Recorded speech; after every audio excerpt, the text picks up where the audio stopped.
Magandang hapon sa lahat. Ako nga pala si Yuzel Zaines Namagel. Maaari niyo akong tawagin Binibining Zain sa araw na ito at kayo ang aking mga estudyante sa ika-6 na baitan. Maaari po ba yun? Opo! Okay, so magandang hapon sa lahat. Magandang hapon po, Binibining Zain. Maaari bang tumayo ang lahat para sa panalangin? Pangunahan introduce sila. Sa ngalan ng Ama, ng Anak, ng Espiritu Santo. Amen. Sa ngalan ng Ama, ng Anak, ng Espiritu Santo. Amen. So magandang hapon sa lahat. Magandang hapon po, Binibining Zain. Okay. Bago kayo umupo, maaari nyo bang linisin at ayusin ang iyong mga silya? Opo. Tapos na Okay. po. Umupo na kayo.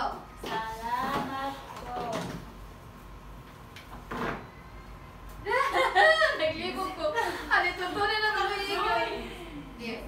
1, 2, 3, go. Saan mo gumagana? Ano yun? Paglatala ang isang Yun. May liban ba sa klase na ito? Wala po. Okay, magaling dahil kayong lahat ay nandito sa paaralan. Ngayon, may mga alituntunin tayo dito sa ating silid-aralan na dapat ninyong sundin.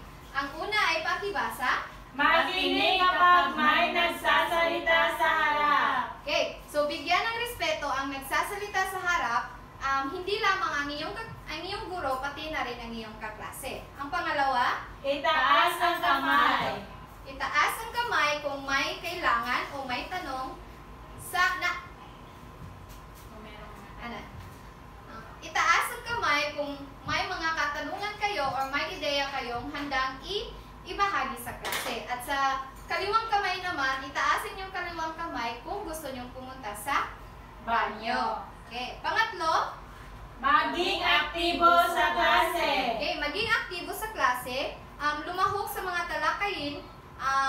talakayin, magtanong at magbahagi ng iyong mga ideya tungkol sa ating diskusyon. Maaari po bang sundin ang ating alituntunin? Opo. Okay, magaling. Ngayon, meron ako ditong mga letra na hindi nakaayos.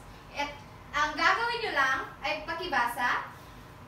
Basahin ang mga sumusunod na pahayag at ayusin ang jumbled letters upang matukoy ito. Naintindihan ba? Opo. Okay. Ang unang salita ay pakibasa ang definition. Ang dahilan o pinagmulan ng pangyayari. Ano kaya ito? Yes, Jusila? Sanhi, teacher. Okay. Tingnan natin kung sanhi ba talaga ito. Okay, very good. Bigyan ng 3 palakpak si Jusila. Ang pangalawa naman, sino gustong sumagot? Yes, Janina? Ang kinalalabasan o resulta ng pangyayari, ito po ay bunga. Okay, bunga. Ating tingnan kung ito ba ay bunga. Okay, tama si Janina. Pakibigyan ng 3 palakpak si Janina. Okay. Ang pangatlo, pakibasa, lahat. Ang kaganapan o sitwasyon na naganap. Ano kaya ito? Sino ang gustong sumagot? Yes, Karil? Pangyayari. Pangyayari, ating tingnan. Okay, ito ay pangyayari. At ang panghuli, pakibasa lahat. Katulad ng sanhi, ito ang nagpapaliwanag kung bakit nangyari ang isang bagay. Ano kaya ito? Yes, Jusila. Dahilan. Dahilan, ating tingnan. Tama, ito ay dahilan. Pakibigyan ng 3 palakpak si Jusila. Okay. Sa ating pagpapatuloy, atin munang balikan kung ano ang itinalakay natin noong nakaraang pagpupulong. Ano nga yun? Yes, Janina? Ang tinalakay natin noong nakaraang pagpupulong ay literal na sagot sa tala-arawan. Okay, ito ay tungkol sa literal na sagot sa tala-arawan. Ano nga ang literal na sagot sa tala-arawan? Ito po ay direktang impormasyon na narinig mula sa tala-arawan. Okay, tama. Ayan ang kahulugan ng literal na sagot sa tala-arawan.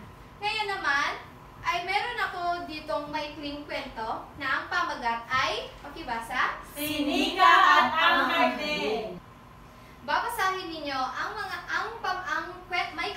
kwentong ito at mamaya ay may mga katanungan ako. Naintindihan ba? Opo! Okay. Pakibasa ang unang talata sa maikling kwento. Tuwing hapon, mahilig si Nika maglaro sa labas kasama ang kanyang mga kaibigan. Ngunit isang araw, inutusan siya ng kanyang nanay na diligan ang mga halaman sa hardin bago siya makapaglaro. Okay, bago siya makapaglaro. So, ano ang pangalan ng bata? Yes, Janina? Nika po, teacher. Nika. So, ano ang hilig ni Nika? Yes, Jusila? Mahilig siya maglaro sa labas, teacher. Okay, mahilig siya makipaglaro sa kanyang kaibigan sa labas. So, ano naman ang inutos ng kanyang nanay kay Nika? Yes, Karil? Diligan ang mga halaman. Okay, diligan ang mga halaman. So, sa tingin ninyo, sinunod ba ni Nika ang utos ng kanyang nanay? Opo. Yes? Sa tingin ko, teacher, nalimutan ni Nika na diligan ang mga halaman dahil busy siya sa paglalaro. Okay, tingnan natin sa susunod na talata kung tama ba ang sagot ni Jusila. Pakibasa. Wait. 1, 2, 3, go. Opo, inay, sagot niya. Pero agad din siyang tumakbo sa labas at nakalimutan gawin ang utos. Tama ba ang hinala ni Jusila? Opo! Okay, tama ang hinala ni Jusila. So, sinunod ba ni Nika ang utos ng kanyang inay? Hindi po. po. Bakit hindi niya sinunod? Yes, Karil. Dahil tumakbo siya sa labas at nakalimutan niya gawin ang utos. Okay, dahil nakipaglaro siya sa labas. Yes, Janina? Inuna niya po ang paglalaro. Okay, inuna niya ang paglalaro kaysa diligan ang halaman. Hardin. Okay, very good. So, dahil sa kanyang ginawa, ano kaya ang mangyayari sa halaman? Yes, Janina? Mamamatay po, teacher. Mamatay. So, tingnan natin sa susunod na talata. Pakibasa.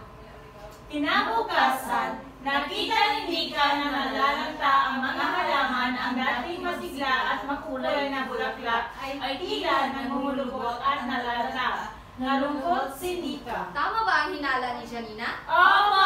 Ano ang nangyari sa mga halaman? Nalanta. Dahil Hindi niya diligan. Hindi niya Nakalimutan niya. nakalimutan niyang diligan. So, sa tingin ninyo ba ay ginawa ng ano ang kanyang ginawa sa kanya? Pinagalitan, teacher. Yes, Jusila? Pinagalitan si Nika. Okay, tignan natin kung pinagalitan ba si Nika ng kanyang inay. Pakibasa. Napansin nito ang kanyang nanay at tinanong siya, "Anak, nadiligan mo ba ang mga halaman kahapon?" Tahimik si Nika at tumingo. "Nakalimutan ko po, Nay." Okay, pakibasa ulit ang panglimang talata. Hindi siya pinagalitan ng kanyang nanay, pero sinabihan siya ng malumanay. Ang isang maliit na pagkukulang ay pwedeng makasama sa mga bagay na inalagaan natin. Kaya mahalaga maging responsable. Tama ba ang sinabi ni Jusila na pinagalitan Hindi siya? po. Hindi po. Ano ang ginawa ng kanyang inay? Sinabihan Sinabihan lang. ng malumanay. Pakitaas ng kamay. Yes, Karil? Sinabihan ng malumanay na mahinhin. Oh, very good. Sinabihan siya ng kanyang inay sa malumanay na paraan. Okay, boses. So, ano dahil sa nangyari, may nakuha kayang leksyon si Nika? Ano kaya yun? Opo. Yes, Janina.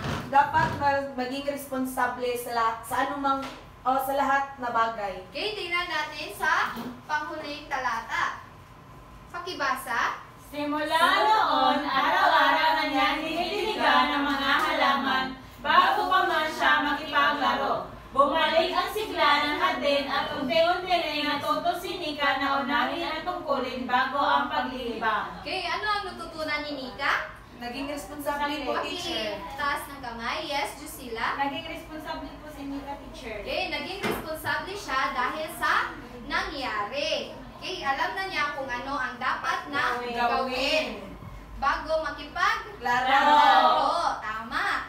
So, sa maikling kwento na iyong pinasa, sino ang makakabuod kung ano ang nangyari, ano ang dahilan, bakit namatay ang halaman? Yes, Jusila? Si Nika, teacher, ay inutusan siya ng kanyang inay na diligan ang halaman. Ngunit nalimutan niya dahil sa paglalaro at pagkabukasan ay ang halaman ay unti-unting nalalanta. Pero hindi siya pinagalitan ng kanyang inay.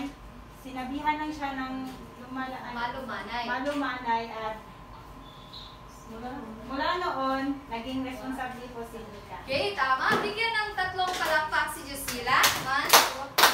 So, base sa iyong nabasa tungkol sa maikling kwento, ano kaya ang susunod natin na leksyon? Yes, Janina? Sa tingin ko po, teacher, base sa nababasa namin, ito ay ang sanhi at bunga. Okay, ito ay sanhi at bunga. Ating tingnan. Okay, tama si Janina. Pakibigyan ng 3 palakpak si Janina. So, ang leksyon na ating itatalakay ngayon ay naibibigay ang sanhi at bunga ng mga pangyayari. Pero bago iyan, atin munang alamin ang ating mga layunin. Pakibasa ang ating layunin, lahat. Sa pamamagitan ng PowerPoint presentation, ang mga mag-aaral sa ika-6 na baitang ay inaasahang nakakuha ng 75 barangay katumpakan. Natutukoy ang sanhi at bunga sa pangungusap na ipapaliwanag ang ugnayan ng sanhi at bunga sa pamamagitan ng oral presentation at nakabubuo ng sariling pangungusap na may tiyak na sanhi at bunga. Okay, so ang layunin na ito ay ating babalikan kung ating bang nakamit sa ating pagtatalakay. Ngayon, ang ating tatalakayin ay naibibigay ang sanhi at bunga ng pangyayari. So bago ko ipahayag kung ano ang mga ito, sino ang may alam kung ano ang sanhi? Ano ang kahulugan ng sanhi? Ang sanhi, ito ay, yes, Jusila?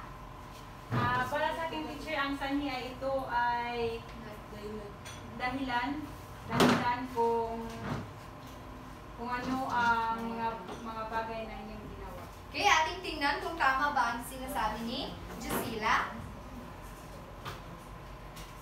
Okay, tama ang sinabi ni Jusila. Ito ay, ang sanhi ay tumutukoy sa Pinagmulan o dahilan ng isang pangyayari. Ito ang dahilan kung bakit nagkakaroon ng isang kaganapan. So, ang sanhi ay isang dahilan ng pinagmulan ng pangyayari. Ito ay sumasagot sa tanong na, bakit nangyari? Bakit nangyari yun? Halimbawa, nung sa kwento na inyong binasa, ano ang dahilan kung bakit namatay ang halaman? Ano? Yes, Janina? Ang dahilan po doon ay nalanta ang halaman dahil hindi niya nadiligan. Tama, hindi niya nadiligan dahil nakalimutan niya. po. Very good. So, narito rin ang mga pag-ugnay na nagpapakita ng sanhi o dahilan sa pangungusap. Ano iyon? Ano ang mga ito? Dahil sa, palibhasa, kasi, sapagkat at pagkat. So, ang sanhi ay tumutukoy sa pinagmulan o dahilan ng pangyayari. At sa Ingles, ito ay tinatawag na, ano yon? Yes, Karil? Cause. Cause? Okay, tama. It is cause. Ito ay tinatawag na cause, ang sanhi. Ngayon, may halimbawa ako dito. Pakibasa lahat. Sumakit ang ngipin ni Leia dahil kumain siya ng candy. Sa anong pangungusap dito makikita ang sanhi? Yes, Janina? Na makikita dyan po ang sanhi dahil kumain siya ng candy. Dahil kumain siya ng candy. Ano ang pag-ugnay para makita kung ano ang sanhi? Sumakit ang ngipin ni Leia. Pag-ugnay. Yung nag-uugnay na nagsasabi na ito ay sanhi. Dahil tama. Tama, Janina. So, sino ang makapagbibigay ng halimbawa kung ano ng isang sanhi, na may sanhi? Yes, Jusila? Nadulas si Michika dahil siya ay Siya ay tanga. Okay, very good. Bakit nga nadulas si Michika? Dahil ay tanga. Siya ay tanga. Okay, very good. So, yan ang ano ang sanhi doon? Cause. Nadulas. Ay, cause. Ay Tanga. Tanga. Dahil siya ay tanga, kaya siya na ay nadulas. Very good. So now, ngayon, ang pangalawa ay Bunga! Bunga. So ano nga ba ang bunga? Yes, Janina? Ito po ang resulta. Resulta. Tingnan natin kung ito ba ay resulta. Okay, tama. Bigyan ng 3 palakpak si Janina. Okay, pakibasa kung ano ang bunga. Ang bunga ay siyang kinalabasan, resulta o dulot ng naturang pangyayari. Okay, tama si Janina. Ito ay kinalabasan o epekto ng sanhi. Sanhi. So, ito ay sumasagot sa tanong na ano ang resulta. So, base sa nabasa niyong maikling kwento doon, ano kaya ang bunga kung bakit namatay ang halaman? Yes, Karil? Nalanta ang halaman at Yes, Karil? nalanta ang halaman at si Mika ay sinabihan na malumanay sa kanyang ina. Okay, tama. Ang bunga doon ay yung namatay ang halaman dahil hindi niya nabibigyan. Very good. So, meron ding pag-uugnay ng mga salita ang bunga. Ito ay Kaya naman, kung kaya. okay, makikita ninyo ang mga salitang ito sa isang pangungusap. At yun ay, ang ibig sabihin nun ay yun ang bunga sa pangungusap. Ang bunga ay matatawag natin sa Ingles na Result. result or Effect. effect. Very good. So, meron akong halimbawa dito. Pakibasa lahat. Si Mark ay magdamag na naglaro ng online games kaya sumakit ang kanyang mata. Nasaan dito ang bunga? Yes, Jusila? Sumakit ang kanyang mata, teacher. Sumakit ang kanyang mata.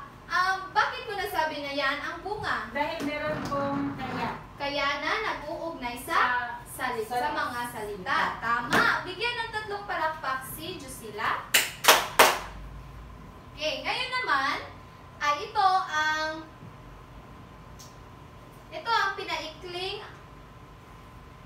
pinaikling kahulugan para iyong maintindihan kung ano ang sanhi, ang pagkakaiba ng sanhi at Bunga.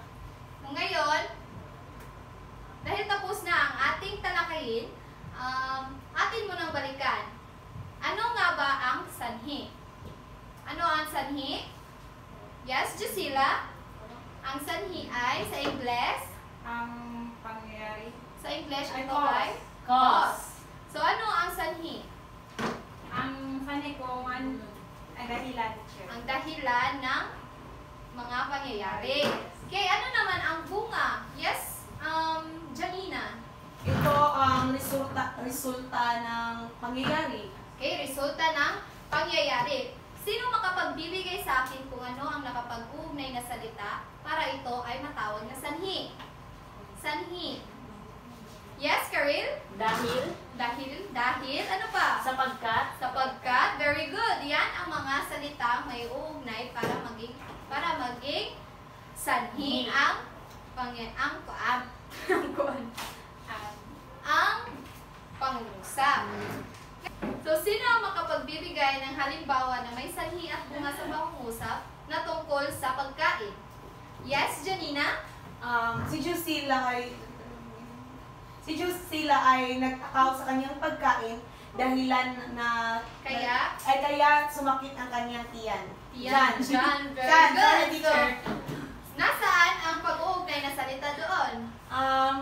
Kaya. Ang kaya. So, nasaan ang bunga doon? Bunga, which is effect. Sumakit ang kanyang tiyan. Sumakit ang tiyan dahil, ano ang sanhi? Dahil nagtakaw siya. Very good. Dahil nagtakaw siya sa kanyang pagkain, kaya siya ay nagkasakit. Ngayon naman, magbigay ng halimbawa tungkol sa dagat. Magbigay ng halimbawa tungkol sa dagat. Yes, Karil? nagtapon ng basura si Michika sa dagat at nagtapon si Michika ng basura sa dagat. Ang dahilan ay namatay ang mga isda. Okay. Nakakain ng mga isda ng Mga basura. basura. Tama. So, Nasaan ang bunga doon? Effect. Namatay ang mga isda. Namatay ang mga isda. Tama. So, ano naman ang sanhi doon? Ano ang sanhi? Bakit namatay ang isda? Dahil nagtapon siya ng basura. Dahil nagtapon siya ng basura. So ngayon, bigyan ng tatlong palakpak si Karel dahil sa panghuli na halimbawa, bigyan niyo ako patungkol sa kalikasan. Yes, Priscilla? Si Janina, nagputo ng kahoy. Ang dahilan ay nagbaha ang kanilang lugar. Kaya nagbaha ang kanilang lugar. So, nasaan ang pag-ugnay na salita doon? Kaya, Ang kaya. So, nasaan ang bunga? Ano? Nagbaha. Ang nagbaha. Yes. So, ano ang sanhi? Bakit nagbaha? Pinutol niya yung Pinutol kahoy. niya ang kahoy. Very good. Dahil pinutoy ni Janina ang kahoy. So, ngayon, naintindihan nyo kung ano ang pagkakaiba ng sanhi at bunga at Opo. mga salitang may uugnay dito. Meron tayong aktibidad na gagawin. Ito ay Picture puzzle. puzzle. So, picture puzzle. So, ito ang mechanics. Magbibigay sa kada pangkat ng iba't ibang mga larawan ng sanhi at bunga sa pagputo ng puno sa kagubatan, pagtapon ng basura sa ilog, at paggamit ng dinamita sa pangingisap. So, igugrupo kayo sa tatlong pangkat. Ito ang una, pangalawa, at pangatlo. So, kada pangkat ay bibigyan ng panuto kung ano ang gagawin o isulat sa papel.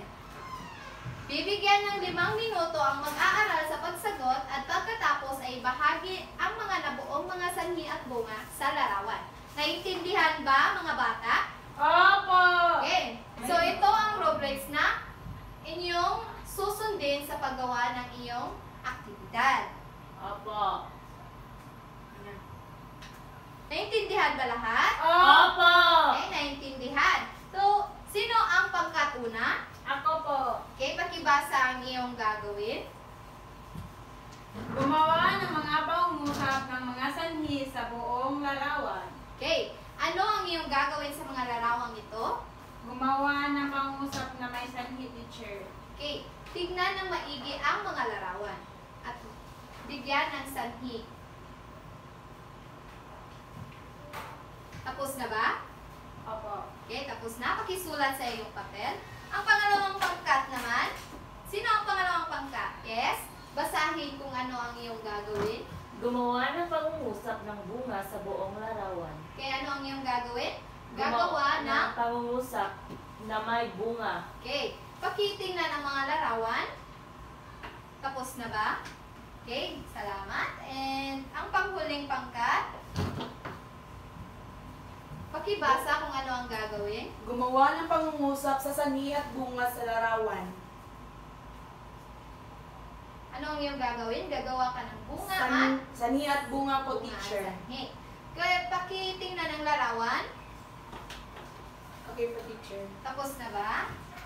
So, pakisulat ang iyong mga sagot sa inyong papel. Teacher, pwede ba paulit yung una? Pangkat una. Opo. Ikaw ang unang pangkat. Ikaw ang iyong gagawa ng Teacher, pag-uusap. excuse me. Yes? Ibalik sa pangatlong larawan. Pangatlong pangkat. Tapos na ba ang unang pangkat? Yes, teacher. Pangatlo? Ito ang pangatlong pangkat. Ang pangalawang pangkat.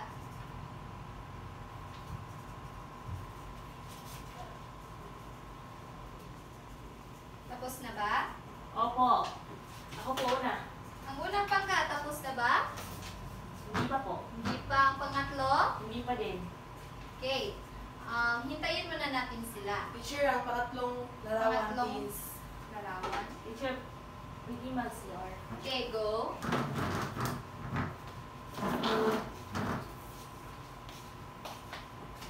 Teacher, Yes?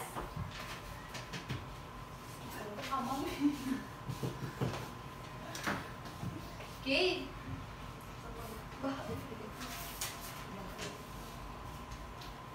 Ayan na lang. Ang dahilan niya kay wala niya nagbuya ng mga animals. Ang dahilan niya, wala ay mapuyan ng animals.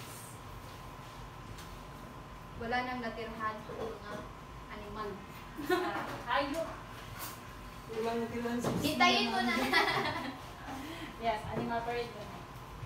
Hintayin mo na natin ang iyong kaklase na bumalik. Opo, teacher. Tapos ka na ba, Jusila? Yes po. I'm done. Okay, nakabalik na yung iyong kaklase.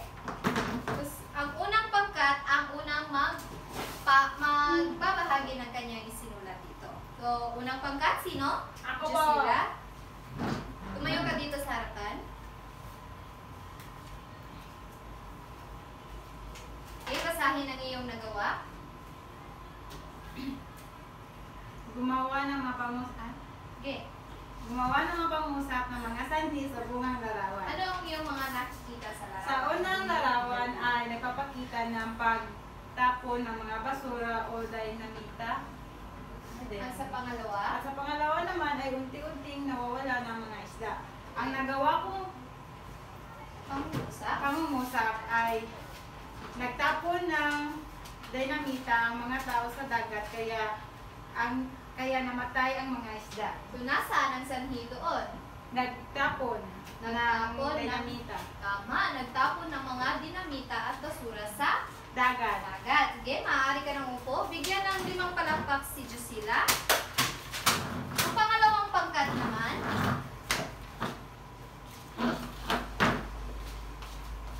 pakibasa at ipaliwanag kung ano ang iyong nakikita sa larawan. Gumawa ng pangungusap ng bunga sa buong larawan. Ang nakikita ko po sa unang larawan ay maraming mga basura at ang pangalawa naman ay binabaha po sila kaya hindi sila makalakad ng maayos o nababasa. Okay. At ang nagawa ko pong pangungusap, nagtapon ang mga tao ng basura sa ilog kaya binaha sila. Okay, nasaan ang pangugnay na salita doon? Nagtapon. Pangugnay. Ang kaya. Ang kaya, tama. So, nasaan ang bunga or effect sa pangungusap na iyong ginawa? Binaha sila. Binaha sila, tama. Dahil sa Tinapon na basura. pagtapon ng mga basura sa maling tapunan. Bigyan ng 5 palakpak si Karel. 1, 2, 3, 4, 5. So, panghuli naman na pagkat, yes, Janina, Yuhu! pakibasa at ilarawan kung anong mga nakikita ninyo mo sa larawan. Gumawa ng pangungusap sa sanhi at bunga sa larawan. Nakikita sa unang larawan. Ang nakikita ko po sa unang larawan ay isang matandang nagpuputol ng kahoy. Sa pangalawa naman, At ang pangalawa naman ay mga hayop na walang matirhan at binagyo po. tama. Okay, ano ang iyong mga nagawang pangungusap? Na may Pinut- sanhi at bunga. Pinutol na matanda ang kahoy dahilan na walang matirhan ang mga hayop at binagyo. Okay, tama. Ano ang sanhi doon? Sanhi or cause? Binagyo at walang matirhan ng mga... Sanhi. Pinutol na nga ang mga... Pinutol na balik-balik. Sorry. So, nasaan ang sanhi or cause sa pangungusap na iyong ginawa? Pinutol po na matanda ang kahoy. Pinutol. So, nasaan ang bunga doon?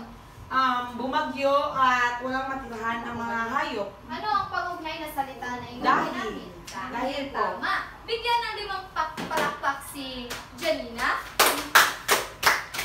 Okay, so, inyo nang naintindihan kung ano ang pagkakaiba ng sanhi at Bunga. Opo.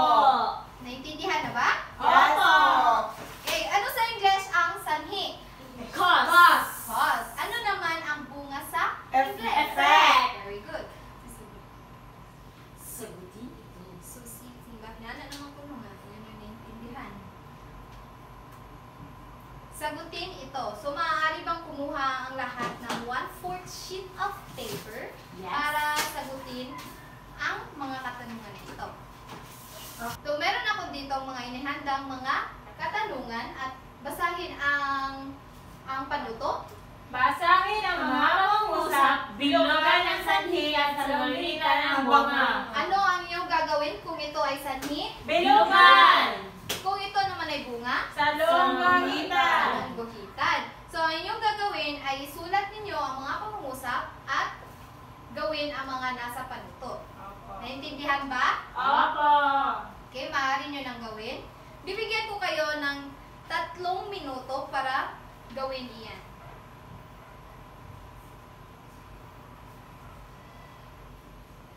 Tapos na ba? Opo. Yes. So tapos na kayong lahat. Exchange your papers to your seatmates. Check the papers of your seatmates. So number 1, sino ang gustong bumasa? Yes, Jusila? Si Angelito ay mahilig mag-ipon ng pera kaya nakabili siya ng laruang sasakyan. Okay, at nasaan ang sanhi dyan? Ang sanhi po teacher ay mahilig mag-ipon ng pera. Ano ang gagawin kung sanhi ito? Bilugan. Bilugan. So nasa naman ang bunga dyan? Ang salungguhitan dyan teacher ay nakabili siya ng laruang sasakyan. Okay, tama. Paki-check ng mga papers na nasa inyo. Sa pangalawa, sino gustong bumasa? Yes, Janina? Si Andrea ay palaging maagang nagigising sa umaga, kaya hindi siya nauuli pumasok sa paaralan. Ang sanhi po dyan, teacher, ay palaging maaga magising. Ito ay bibilugan. Bibilugan po. At ang bunga naman po dyan ay hindi siya nauuli pumasok. Okay, at ito ay Sasalungguhitan sasalungguhitan. Okay, po. tama. Paki-check ang papers. Check. Sa pangatlo, sino? Yes, Karil? Nagkaroon ng malakas na bagyo kung kaya bumaha sa paligid. Ang bilugan po ay nagkaroon ng malakas na bagyo at ang salungguhitan naman ay bumaha sa paligid. Okay, tama. Ang pang-apat naman, sinong gustong sumagot? Yes, Jusila? Kumain ng marami si Lito kaya sumakit ang kanyang ngipin. Ang bilugan teacher ay kumain ng marami si Lito. At ang salungguhitan naman teacher ay sumakit ang kanyang tiyan. Okay, tama. Sumakit ang kanyang tiyan. Gipin At sa alam ko na mahuman na. Balik 4. Sumakit ang kanyang tiyan.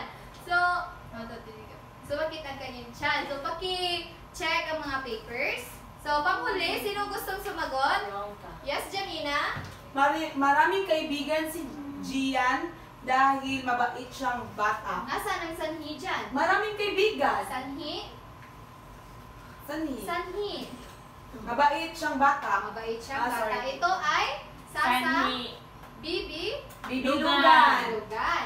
Nasaan naman ang bunga? Maraming kaibigan. Maraming kaibigan si Gian at ito ay sasalungguhitan. Okay, bigyan ng 5 palakpak ang inyong mga sarili. Teacher, perfect. Return the papers to your seatmates. Sino nakakuha ng 4 ka? Perfect. 4 pala ako. Sino nakakuha ng perfect? Okay, very good. Bigyan ng 3 palakpak ang lahat. 1, 2, 3. Okay. So, naintindihan nyo na. Ipakibasa yung mga papel dahil akin ito itatala sa aking record sheet. So, ngayon, ating babalikan ang ating layunin kung ating bang nakamit ang mga iyon sa ating tinatalakay kanina. Okay, una, pakibasa. Natutukoy ang sanhi at bunga sa pangusap. Nakamit ba natin ito? Opo. Okay, nakamit natin. Ang pangalawa, Na ipapaliwanag ang ugnayan ng sanhi at Lahat? bunga sa pamamagitan Ng oral recitation. nagawa natin ba? Opo.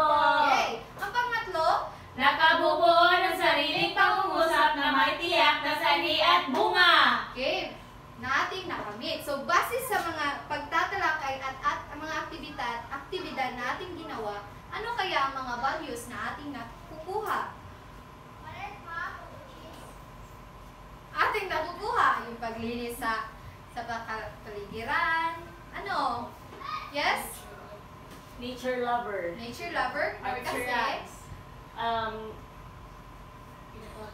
Papahalagahan natin ang mga kalikasan natin kaya para hindi tayo magkaroon ng mga sakit at bagbaha. Okay, tama. Bigyan ng 5 palakpak si Karel. Susunod lang. Ay, asin. Sa ating pagtatapos,